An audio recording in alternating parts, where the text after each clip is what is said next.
Hello everyone. Today's chapter Rani Chennamma, जो कि एक क्या है प्रसिद्ध वीरांगना थी।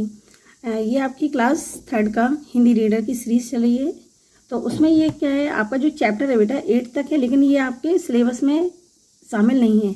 ये सिर्फ एक नॉलेज पर्पज से स्टोरी डाली गई है। तो इसमें सिर्फ आपको पढ़ना है और इनके बारे में जानना है। ओके, जो इसमें ये दी गई है ये रानी चेन्नम्मा के बारे में। ये एक वीरांगना लीडी थी। इनके बारे में देखते हैं कि कहाँ की थी ये। ठीक है, पूरा लेसन पढ़ के देखते हैं हम लोग किस तरीके की थी। वीरांगना का मतलब क्या होता है? वीरांगना का ये होता है बहादुर लेडी, यानी और वो दुश्मनों से यानी कि अंग्रेजों से भी जिन्होंने फाइट किया उनको बोलते हैं वीरांगना। ठीक है, तो चलिए इनके बारे में हम कुछ इस लेसन में पढ़ते हैं, इस पार्ट में।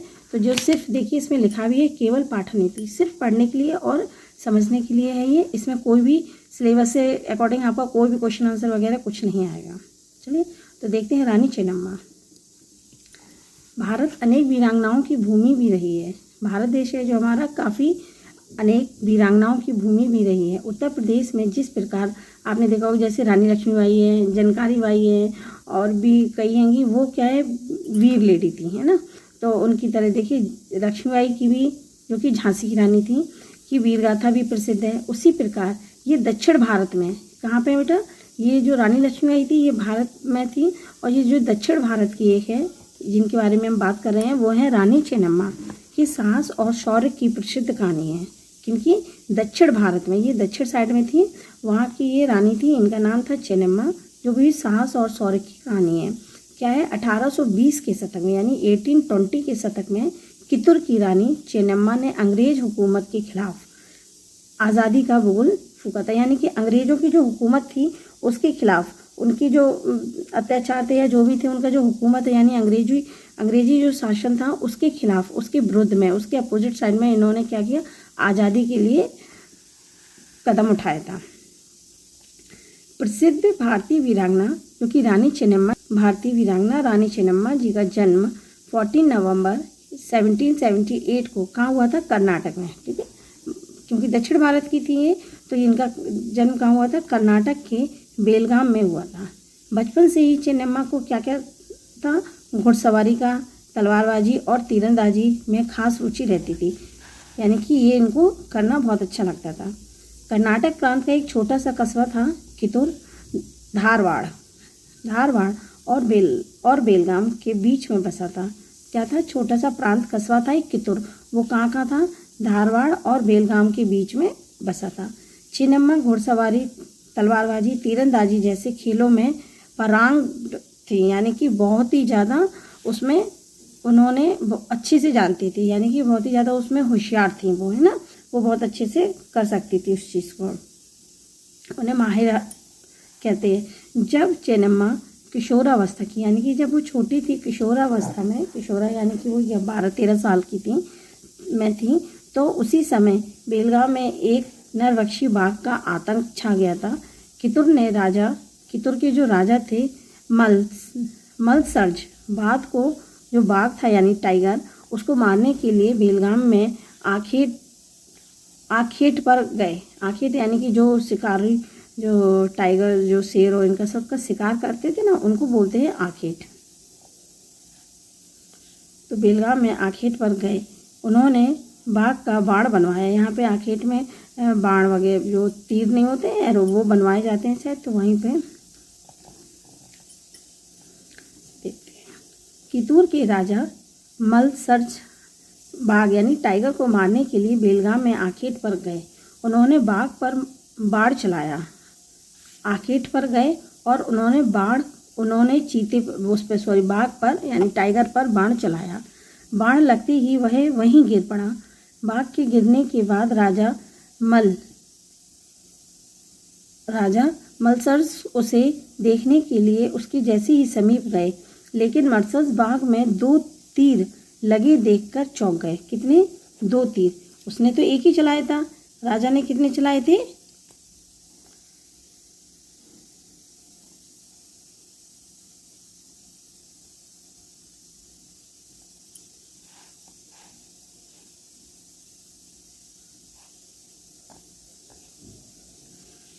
बाघ के गिरने के बाद राजा मलसर्ज उसे देखने के लिए जैसे ही उसके पास गए, तो उसने क्या देखा? कि जो बाघ यानी टाइगर में कितने तीर लगे हुए हैं, 2 तीर लगे हुए हैं। कितने तीर लगे हुए हैं, 2। तो वो देखकर चौंक गए। क्यों चौंक गए, क्योंकि उन्होंने कितने तीर चलाए थे, 1 तीर चलाया था और लगे कितने, 2। तो उन्होंने तो 1 ही बाण चलाया था, परंतु ये दूसरा तीर किसका आया। फिर वो सोचने लगे कि हमने तो 1 ही चलाया था, तो ये दूसरा किसका है। तभी उसकी नज़र सैनिक वेशभूषा में सजी एक सुंदर कन्या पे पड़ी। किस पे पड़ी, सैनिक, यानी कि जो सैनिक की तरह पूरे अपने कपड़े में सजी हुई थी वेशभूषा में, और वो सुंदर कन्या पे पड़ी। राजा को समझते देर न लगी कि दूसरा बाण किसका है। राजा मालसद रानी की वीरता और सौंदर्यता पर मंत्रमुग्ध हो गए, यानी कि वो उस पर मोहित हो गए, वो उसको सुंदर अच्छी लगने लगी। इस घटना के बाद चेन्नम्मा का विवाह कितुर के राजा मलसर से हो गया। चेन्नम्मा राजा मलसर से विवाह के बाद वह रानी चेन्नम्मा के रूप में जाने लगी। यानी कि पहले तो वो सिर्फ क्या थी, चेन्नम्मा थी, फिर वो क्या हो गया, वहाँ की विवाह हो गया उससे, यानी कि शादी होने के बाद रानी चेन्नम्मा के रूप में जाने लगी। अब क्या हुआ, रानी चेन्नम्मा राजा के राजकाज तथा सैन्य अभियानों में साथ देने लगी। जब रानी थी वो अपने राजा में, जब शादी हुई तो उस अपने राजा के राजकाज में भी हाथ बटाने लगी और अभियानों में, यानी कि सैनिक वर्ग में जो भी काम होता था उसमें भी हाथ बटाने लगी। विवाह के कुछ समय पश्चात उन्हें एक पुत्र की प्राप्ति हुई, परंतु नियति को कुछ और ही मंजूर था। रानी चेन्नम्मा के पति मलसर तथा इकलौते पुत्र का आकस्मिक, यानी कि अचानक ही उनका निधन हो गया। यानी कि वो अचानक क्या हुआ, खत्म हो गए। कौन कौन खत्म हो गए, रानी चेन्नम्मा के पति और उनका एक जो बेटा हुआ था, वो दोनों ही अचानक खत्म हो गए। इसके बाद रानी चेन्नम्मा ने क्या किया, शिवलिंगप्पा, है ना, फिर उन्होंने क्या किया, शिवलिंगप्पा को अपना उत्तराधिकारी चुना। वह कौन था, लेकिन अंग्रेजी हुकूमत ने रानी के इस निर्णय को अस्वीकार कर दिया। अब ये शिवलिंगप्पा कौन थे, वो अभी पता चलेगा आपको कि आगे हम कहानी पढ़ेंगे तब पता चलेगा कि ये कौन थे। शिवलिंगप्पा को अपना उत्तराधिकारी चुना। क्यों, क्योंकि उसके ना ही राजा यानी पति भी खत्म हो गए थे और उसका बेटा भी। लेकिन जो अंग्रेजी हुकूमत थी वो रानी के इस निर्णय पे तैयार नहीं थी, यानी कि उसने वो मना कर दिया। अस्वीकार करना यानी स्वीकार नहीं किया। अंग्रेजों की दृष्टि यानी उनकी नज़र छोटे परंतु समृद्ध राज्य कितुर पर काफ़ी समय से थी। जहाँ की वो कितुर राज्य की थी रानी, वो उस पर अंग्रेजों की काफ़ी समय से नज़र थी। अवसर मिलते ही अंग्रेजों ने रानी चेन्नम्मा के द्वारा गोद लिए गए पुत्र, अब पता चल गया कि ये शिवलिंगप्पा कौन थे, उनके गोद लिए हुए, यानी कि दत्तक पुत्र, यानी कि एडॉप्ट किया हुआ पुत्र होता है जो दत्तक। गोद लिए हुए पुत्र शिवलिंगप्पा को उत्तराधिकारी मानने से इनकार कर दिया। उसके बाद वे हड़प नीति के तहत, यानी कि किसी की चीज़ को तुम बिना उससे पूछे और आप अपने कब्जे में कर लो, हड़प लो, तो ये है हड़प नीति। तो हड़प नीति के तहत कितुर को हड़पने की योजना बनाने लगे, उनकी हड़पने की योजना बना। परंतु रानी चेन्नम्मा ने जनता को आश्वासन दिया कि जब तक रानी के शरीर में रक्त की एक भी बूंद है तब तक कितुर को कोई भी हड़प नहीं सकता। जो रानी चेन्नम्मा थी उन्होंने अपने जहाँ कितुर के लोगों को, की जनता को उन्होंने आश्वासन दिया, यानी कि उनसे प्रॉमिस किया, वादा किया कि जब तक वो जिंदा है, यानी कि उनके शरीर में जब तक रक्त की एक भी बूंद है तब तक वह कितुर को किसी को भी नहीं देंगे, किसी को भी उस पर कब्जा या हमला नहीं करने देंगे। ओके। अंग्रेजों की सेना ने 23 सितंबर 1824 को कितुर को घेर लिया। रानी चेन्नम्मा ने खुद सैनिकों के साथ मोर्चा संभाला और अंग्रेजों की सेना पर टूट पड़ी। अंग्रेज सैनिक युद्ध छोड़कर भाग गए। 2 देशद्रोहियों को रानी ने मौत के घाट उतार दिया। और जो 2 देशद्रोही थे, देशद्रोही वो होते हैं जो अपने देश से ही गद्दारी करते हैं, अपने देश वो होते हैं देशद्रोही, को मौत के घाट उतार दिया। पुनः फिर क्या हुआ, फिर दोबारा पुनः मीन्स दोबारा क्या हुआ, 3 दिसंबर को, पहले 23 सितंबर को, अब उसके बाद 3 दिसंबर 1924 में कितुर किले पर अंग्रेजों ने मतलब फिर से दोबारा घेर लिया, दोबारा हमला किया। कब किया, 3 दिसंबर 1924 को कितुर किले को अंग्रेजों ने घेर लिया। लेकिन इस बार भी रानी चेन्नम्मा की सेना ने पीछे हटने पर फिर भी इस बार भी रानी चेन्नम्मा की जो सेना थी, सेना ने पीछे हटने पर अंग्रेजों को विवश कर दिया, फिर से अंग्रेजी सेना को हरा दिया।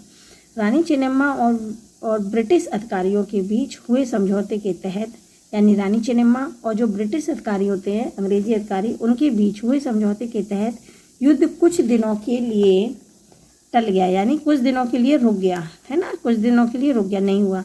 लेकिन अंग्रेज के षड्यंत्र पर षड्यंत्र रचते रहे। जो अंग्रेज थे, लेकिन अंग्रेज क्या है, षड्यंत्र पे षड्यंत्र, अपनी मतलब साजिश, झूठ, फरेबी, वो मतलब अपना षड्यंत्र रचते रहे। 1924 में ही अंतिम निर्णय युद्ध हुआ, यानी कि 1824 को ही अंतिम उनका युद्ध हो गया। 12 दिनों तक रानी चेन्नम्मा और उनकी सेना ने अंग्रेजी फौजी का सामना किया। जो अंग्रेजी फौज थी, चेन्नम्मा और उनकी सेना ने अंग्रेजी फौज का सामना किया। देशद्रोहियों ने तोपों में गोला और बारूद की जगह कीचड़ भर दिया। जो देशद्रोही थे, उन्होंने तोपों में गोला और बारूद की जगह क्या भर दिया था, कीचड़ भर दिया था, जिस कारण रानी की हार हुई। युद्ध के दौरान उन्हें बंदी बनाकर बेल होगल्स के किले में कैद कर दिया गया। किसको? रानी चेन्नम्मा को। क्यों कर दिया था? क्योंकि इनके साथ के जो थे सैनिक वगैरह, उन्होंने इनके साथ धोखा किया था, देशद्रोही थे, तो उन्होंने गोले, तोप थी, उसमें गोला बारूद की जगह कीचड़ भर दिया था। कीचड़ से तो कोई मरता नहीं है, तो इस वजह से ये हार गई और इनको अंग्रेज़ों ने बंदी बना लिया और ये बेल होगल्स के किले में इनको कैद कर लिया गया। रानी ने शेष दिन, यानी जितने भी दिन बचे, वो इस किले में बंदी के रूप में काटे। कितूर की रानी चेन्नम्मा अंग्रेजों के विरुद्ध भले ही युद्ध में ना जीत सकी हो, परंतु आज़ादी के लिए संघर्ष तथा अपना सब कुछ सर्वस्व बलिदान के कारण वे इतिहास में अमर हो गई। अतः 21 फरवरी 1829 को रानी का इसी किले में देहांत हो गया। कितूर का में देहांत हो गया। किस किले में देहांत हो गया था? जिसमें उनको बंदी बनाया था, बेल होगल्स के किले में ही उनका देहांत हो गया। अब कितूर का किला आज भी रानी चेन्नम्मा की वीरता और बलिदान की कहानियाँ बयां करता है, यानी कि अभी भी उसकी कहानियाँ बताता है। इसमें बेटा देखो, एक चीज़ मिस्टेक हो सकती है। जब 1829 को रानी का देहांत हो गया, तो यहाँ पर जो ये वाली सन है ना, ये वाली चेंज हो गई। यहाँ पे 23 सितंबर 1824 के बाद या 3 सितंबर 1824 ही है। ओके, ये 29, ये 29 हो गया, यहाँ पे 18 ही है, 1824 होगा, क्योंकि 1824 ही चल रहा है। 1824 फिर जो 1829 में यहाँ पे ख़त्म हो गया। तो ये कहानी रानी चेन्नम्मा के बारे में आपको कुछ जानकारी मिली होगी। कैसी लगी है, इसको आप लोग पढ़ेंगे 1-2 बार तो अच्छी लगेगी। चलिए मिलते हैं ऐसी दूसरी कहानी की तरफ नेक्स्ट वीडियो में। तब तक के लिए बाय, टेक केयर।